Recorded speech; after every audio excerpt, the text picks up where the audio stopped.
हिमालयी राज्य सिक्किम से सामने आई एक सुरंग दुर्घटना ने एक बार फिर देश में बड़े इंफ्रास्ट्रक्चर प्रोजेक्ट की सुरक्षा व्यवस्था पर गंभीर सवाल खड़े कर दिए। नामची जिले के समरडोंग क्षेत्र में निर्माणाधीन NHPC Teesta stage V hydro power project के सुरंग में हुए हादसे ने न केवल कई परिवारों को गहरे सदमे में डाल दिया है, बल्कि ये भी याद दिलाया है कि पहाड़ों के भीतर चलने वाले ऐसे प्रोजेक्ट कितने जटिल और कितने जोखिम भरे होते हैं। देखिए, शुरुआती जानकारी के अनुसार सुरंग के भीतर अचानक गैस निकलने और उसके बाद सुरंग का एक हिस्सा ढह जाने से कई मजदूर और अधिकारी अंदर फंस गए हैं। राहत और बचाव अभियान लगातार कई घंटों तक चलता रहा और बचाव दलों को बेहद कठिन परिस्थितियों में काम करना पड़ा। यह हादसा केवल एक निर्माण दुर्घटना नहीं है, बल्कि ये उन चुनौतियों की भी कहानी है जिनका सामना हिमालय क्षेत्रों में बनने वाली बड़ी जल विद्युत परियोजनाओं के दौरान करना पड़ता है। यह हादसा ऐसे समय में हुआ है जब सुरंग के भीतर नियमित निर्माण कार्य चल रहा था। निर्माणाधीन टनल के अंदर बड़ी संख्या में मजदूर और तकनीकी कर्मचारी मौजूद थे। प्रारंभिक जानकारी के मुताबिक सुरंग के भीतर अचानक गैस के रिसाव या गैस के दबाव से जुड़ी घटना हुई, जिसके बाद सुरंग का एक हिस्सा भरभरा कर ढह गया।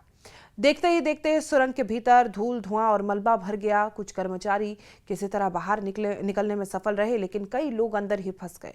सुरंग के भीतर ऑक्सीजन की कमी, जहरीली गैसों की मौजूदगी और लगातार गिरती चट्टानों ने स्थिति को और अधिक जटिल बना दिया है। इस हादसे के बाद सबसे बड़ी चुनौती राहत और बचाव अभियान थी। पहाड़ के भीतर बनी लंबी सुरंग में सामान्य रेस्क्यू ऑपरेशन की तरह प्रवेश करना संभव नहीं था। सुरंग के अंदर मलबे के ढेर, जहरीली गैसों का खतरा, ऑक्सीजन की कमी, लगातार अस्थिर चट्टानों के कारण बचाव दल को बेहद सावधानी के साथ आगे बढ़ना पड़ा। एनएचपीसी की टीमों के साथ स्थानीय प्रशासन, पुलिस, आपदा प्रबंधन बल और विशेष खनन बचाव विशेषज्ञों को मौके पर लगाया गया है। पश्चिम बंगाल से विशेष माइन रेस्क्यू टीम को भी बुलाया गया है, क्योंकि ऐसी परिस्थितियों में भूमिगत बचाव कार्य के लिए विशेष तकनीकी अनुभव की आवश्यकता होती है। हाइड्रो पावर परियोजना में बनने वाली सुरंगें सामान्य सड़क सुरंगों से काफी अलग होती है। इनका निर्माण कठोर चट्टानों को काट कर किया जाता है और कई बार सुरंग कई किलोमीटर लंबी होती है और निर्माण के दौरान ड्रिलिंग, ब्लास्टिंग और भारी मशीनों का इस्तेमाल किया जाता है। जैसे जैसे सुरंग पहाड़ के भीतर आगे बढ़ती है, वैसे वैसे भूगर्भीय परिस्थितियां बदलती हैं और कई चट्टान मजबूत होती हैं तो कई बेहद कमजोर होती हैं और कई बार भूमिगत पानी और गैस दरारें, कई ऐसी चीजें, दबाव जैसी समस्याएं अचानक सामने आती है, जिसका नतीजा ये निकलता है कि सुरंग खड़ते हुए एक हिस्सा भरभरा कर गिर जाता है। और यही कारण है कि ऐसे प्रोजेक्ट्स को इंजीनियरिंग की सबसे कठिन परियोजनाओं में गिना जाता है। और इस हादसे में जिस मीथेन गैस की आशंका जताई गई है, वो भी समझना जरूरी है। मीथेन एक ज्वलनशील गैस है जो कुछ भूगर्भीय संरचनाओं में प्राकृतिक रूप से मौजूद हो सकती है और अगर किसी बंद स्थान जैसे सुरंग या खान के भीतर इसकी मात्रा अधिक हो जाए तो वहां किसी प्रकार की चिंगारी या उच्च तापमान पैदा हो जाए तो फिर विस्फोट जैसी स्थिति भी बन सकती है। हालांकि अंतिम कारण की पुष्टि केवल तकनीकी जांच के बाद ही हो सकेगी। विशेषज्ञ आमतौर पर ऐसे मामलों में गैस की मात्रा, वेंटिलेशन सिस्टम, सेंसर, ब्लास्टिंग प्रक्रिया और सुरंग की संरचना की विस्तृत जांच करते हैं। हाइड्रो पावर टनलों में गैस का खतरा पूरी तरह नया नहीं है। दुनिया के कई देशों में सुरंग निर्माण के दौरान मीथेन, कार्बन मोनोऑक्साइड या बाकी की गैसों से जुड़े हादसे हो चुके हैं। इसलिए आधुनिक परियोजनाओं में gas detector, ventilation system, oxygen monitoring, emergency alarm, सुरक्षित निकासी मार्ग जैसी व्यवस्थाएं अनिवार्य मानी जाती है। और अगर किसी भी स्तर पर इन व्यवस्थाओं में कमी हो या भूगर्भीय स्थिति का सही आकलन ना हो पाए तो दुर्घटना की आशंका बढ़ जाती है। विशेषज्ञों का मानना है कि किसी भी सुरंग निर्माण में सबसे महत्वपूर्ण भूमिका भूवैज्ञानिक सर्वेक्षण की होती है। निर्माण शुरू होने से पहले इंजीनियर ये पता लगाने की कोशिश करते हैं कि चट्टानों की मजबूती कितनी है, जमीन के भीतर पानी या गैस की मौजूदगी कितनी है या है भी या नहीं, और भविष्य में किन जोखिमों का सामना करना पड़ सकता है। लेकिन हिमालय जैसे युवा पर्वतीय क्षेत्रों में भूगर्भीय संरचना लगातार बदलती रहती है। कई बार शुरुआती सर्वेक्षण के बाद भी खुदाई के दौरान नई परिस्थितियां सामने आ जाती है, सामान्य है। और यही वजह निकलती है कि हिमालय परियोजनाओं में जोखिम अपेक्षाकृत ज्यादा माना जाता है। सिक्किम और उत्तराखंड जैसे राज्यों में जल विद्युत परियोजनाओं को लेकर पहले भी कई बार सुरक्षा और पर्यावरण को लेकर बहस होती रही। एक पक्ष का तर्क है कि भारत की बढ़ती ऊर्जा जरूरतों को पूरा करने के लिए जल विद्युत परियोजनाएं आवश्यक हैं, क्योंकि ये स्वच्छ ऊर्जा का महत्वपूर्ण स्रोत है। वहीं दूसरा पक्ष कहता है कि अत्यधिक संवेदनशील हिमालयी क्षेत्रों में बड़े पैमाने पर सुरंग निर्माण और ब्लास्टिंग से पर्यावरणीय और भूगर्भीय जोखिम बढ़ सकते हैं। ऐसे हादसे इस बहस को फिर से केंद्र में ला देते हैं। इस दुर्घटना के बाद सबसे बड़ा सवाल सुरक्षा मानकों पर उठ रहा है। क्या सुरंग में पर्याप्त गैस मॉनिटरिंग सिस्टम मौजूद था? क्या मजदूरों को समय रहते चेतावनी मिली?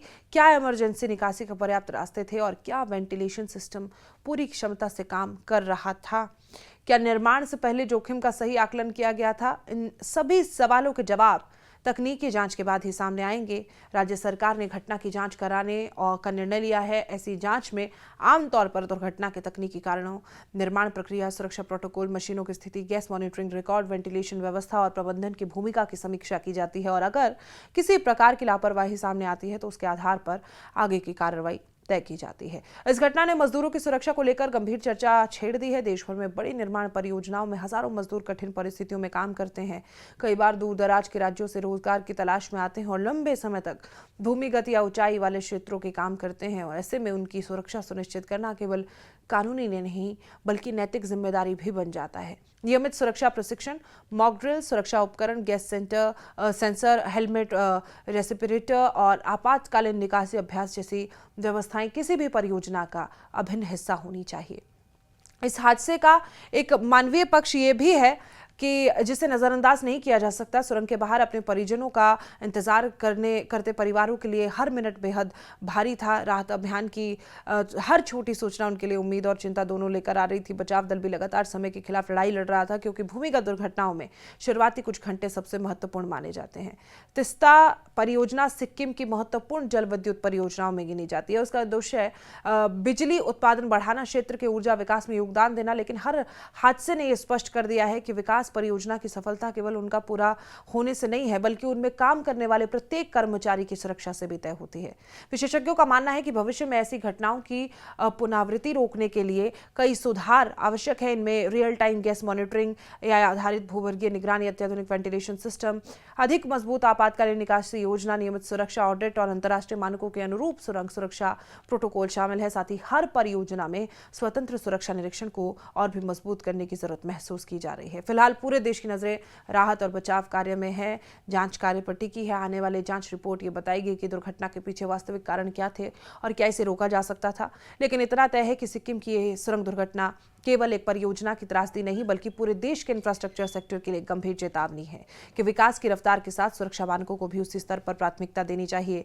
तभी ऐसी परियोजनाएं वास्तव में सुरक्षित, टिकाऊ और मानव जीवन के प्रति जवाबदेह मानी जा सकेंगी।